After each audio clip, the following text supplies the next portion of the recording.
नमस्कार मित्रांनो, टेक्नो अथर्व या युट्यूब चॅनलवर आपलं स्वागत. तर मित्रांनो, आजच्या व्हिडिओमध्ये आपण बघणार आहोत की महाराष्ट्र शासनाचे धडाकेबाज निर्णय. तर कोणते महत्त्वाचे 6 निर्णय शासनाने घेतलेले आहे आणि त्याचा फायदा कोणाला होणार आहे, तर याची संपूर्ण माहिती या व्हिडिओमध्ये देण्यात आलेली आहे. त्यामुळे व्हिडिओ पूर्ण बघा, तरच आपल्याला हे महत्त्वाचे 6 शासन निर्णय कळणार आहे. तर मित्रांनो, व्हिडिओला सुरू करण्यापूर्वी नेहमीप्रमाणे एक विनंती करेल, जर आपण या चॅनलवर नवीन असाल तर चॅनलला सबस्क्राईब करा, लाईक करा आणि शेअर करायला विसरू नका. त्याचबरोबर जे बेल आयकॉन आहे त्याला सुद्धा क्लिक करा, म्हणजे आपल्या चॅनलवर येणारे जे काही नवीन व्हिडिओज आहेत तर त्याची माहिती तात्काळ आपल्यापर्यंत पोहोचून जाईल. तर वेळ न घालवता व्हिडिओ सुरू करूया आणि बघूया ते महत्त्वाचे 6 निर्णय. आशा स्वयंसेविका, अंगणवाडी सेविका, गट प्रवर्तकांना अपघाती मृत्यूसाठी 10 लाख, अपंगत्वासाठी 5 लाख. आशा स्वयंसेविका, अंगणवाडी सेविका यांचा जर अपघाती मृत्यू जर झाला तर कुटुंबांना 10 लाख रुपये मिळणार आणि अपंगत्वासाठी 5 लाख रुपये मिळणार. तर या निर्णयामध्ये असं म्हटलेलं आहे की अशा स्वयंसेविका, अंगणवाडी सेविका, गट प्रवर्तकांना सानुग्रह अनुदान देण्याचा निर्णय घेण्यात आलेला असून अपघाती मृत्यू झाल्यास 10 लाख रुपये, अपंगत्वासाठी 5 लाख रुपये अनुदान देण्यात यावे, असे आज झालेल्या मंत्रिमंडळाच्या बैठकीत ठरले आहे. बैठकीच्या अध्यक्षस्थानी मुख्यमंत्री एकनाथ शिंदे होते. यासाठी प्रतिवर्षी अंदाजे 1,05,00,000 रुपये इतका निधी मंजूर करण्यात आला. हा निर्णय 1 एप्रिल 2024 पासून लागू करण्यात येईल. सध्या 75,578 अशा स्वयंसेविका, त्यानंतर 3,622 गट प्रवर्तक कार्यरत असून त्या आरोग्य संदर्भात महत्त्वपूर्ण जबाबदारी सांभाळतात. हे करताना अपघाती मृत्यू झाल्यास किंवा अपंगत्व आल्यास त्यांना आर्थिक सहाय्य व्हावे यासाठी हा निर्णय घेण्यात आलेला आहे. तर मित्रांनो, या ठिकाणी आशा वर्कर असेल, अंगणवाडी सेविका असेल आणि गट प्रवर्तकांना जर अपघाती मृत्यू जर झाला असेल तर त्यांना 10 लाख रुपये मिळणार आहे आणि जर अपंगत्व आले असेल तर त्यासाठी 5 लाख रुपये मिळणार आहे. तर या संदर्भातला हा महत्वाचा निर्णय होता. पुढचा निर्णय बघूया. राजे यशवंतराव होळकर महामेश योजना पुढे सुरू ठेवणार. मेंढपाळ लाभार्थींना रक्कम थेट खात्यात जमा. तर मेंढपाळांसाठी ही योजना आहे.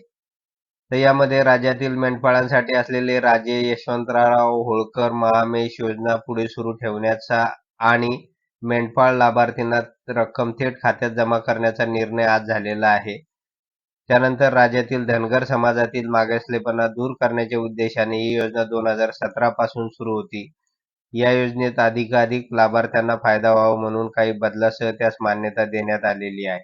तर मित्रांनो, ही जी महामेश योजना आहे तर ती कंटिन्यू सुरू असणार आहे आणि या संदर्भात अजून जास्तीत जास्त लाभार्थ्यांना याचा फायदा व्हावा म्हणून या योजनेमध्ये अजून बदल करण्यात आलेले आहे आणि अटी फ्लेक्झिबल करण्यात आलेल्या आहे.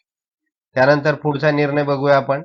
बघा, या ठिकाणी दिव्यांग कर्मचाऱ्यांना 2016 पासून पदोन्नतीसाठी आरक्षण लागू. दिव्यांगांना पदोन्नतीमध्ये आरक्षण लागू करण्यात आलेलं आहे.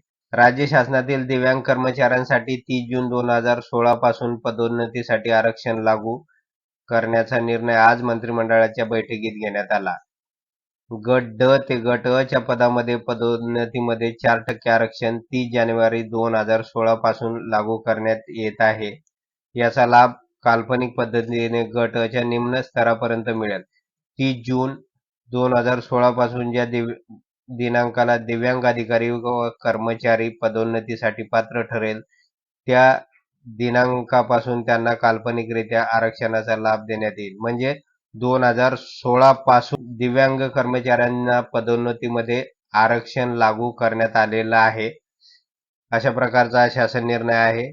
त्यानंतर पुढे बघूया मित्रांनो. बघा, हा शासन निर्णय अतिशय महत्वाचा आहे. शेती पिकाचे नुकसान ठरवण्यासाठी अद्ययावत प्रणाली लवकरात लवकर विकसित करणार. बघा, यामध्ये काय म्हटलेलं आहे, शेती पिकाचे नुकसान ठरवण्यासाठी लवकरात लवकर अद्ययावत प्रणाली विकसित करावी, जेणेकरून ही नुकसान भरपाई अधिक पारदर्शकतेने व अचूकपणे देता यावी, असा निर्णय आज मंत्रिमंडळाच्या बैठकीत घेण्यात आला.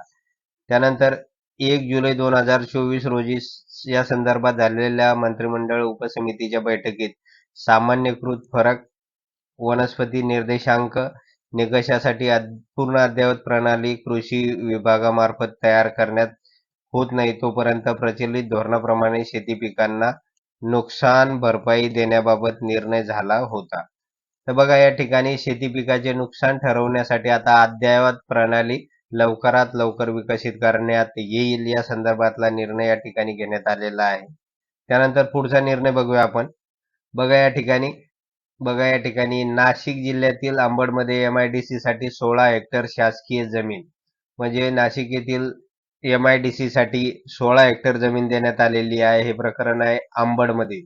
बघा यामध्ये काय म्हटलेलं आहे, नाशिक जिल्ह्यातील अंबड येथे MIDC ला विस्तारित करण्यासाठी 16 हेक्टर शासकीय जमीन विनामूल्य दरात उपलब्ध करून देण्याचा निर्णय झालेला आहे.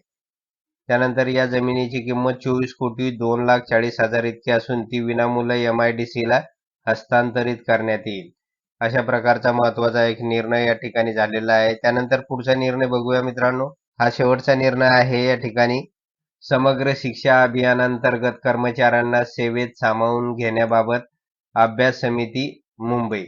तर बघा यामध्ये काय म्हटलेलं आहे, समग्र शिक्षा अभियान अंतर्गत कार्यरत कंत्राटी कर्मचाऱ्यांना सेवेत सामावून घेण्याबाबत अभ्यास समिती स्थापन करण्याचा निर्णय आज घेण्यात आला. या समितीने कालबद्ध पद्धतीने काम करून लवकरात लवकर अहवाल सादर करावा असे निर्देश मुख्यमंत्री एकनाथ शिंदे यांनी दिले. तर मित्रांनो, समग्र शिक्षा अभियानांतर्गत जे काही कर्मचारी आहेत तर त्यांना सेवेत सामावून घेण्याबाबत एक अभ्यास समिती स्थापन करण्यात येईल आणि त्यानुसार त्या कर्मचाऱ्यांचा समावेश करण्यात येईल. अशा प्रकारचा हा महत्वाचा निर्णय या ठिकाणी मंत्रिमंडळाच्या बैठकीत घेण्यात आलेला आहे. तर अशा प्रकारे महत्वाचे 6 निर्णय आहे की जे या मंत्रिमंडळाच्या बैठकीत घेण्यात आलेले आहे. तर मित्रांनो, एवढंच होतं या व्हिडिओमध्ये. जर आपणास हा व्हिडिओ आवडला असेल तर चॅनलला सबस्क्राईब करा, लाईक करा आणि शेअर करायला विसरू नका. धन्यवाद.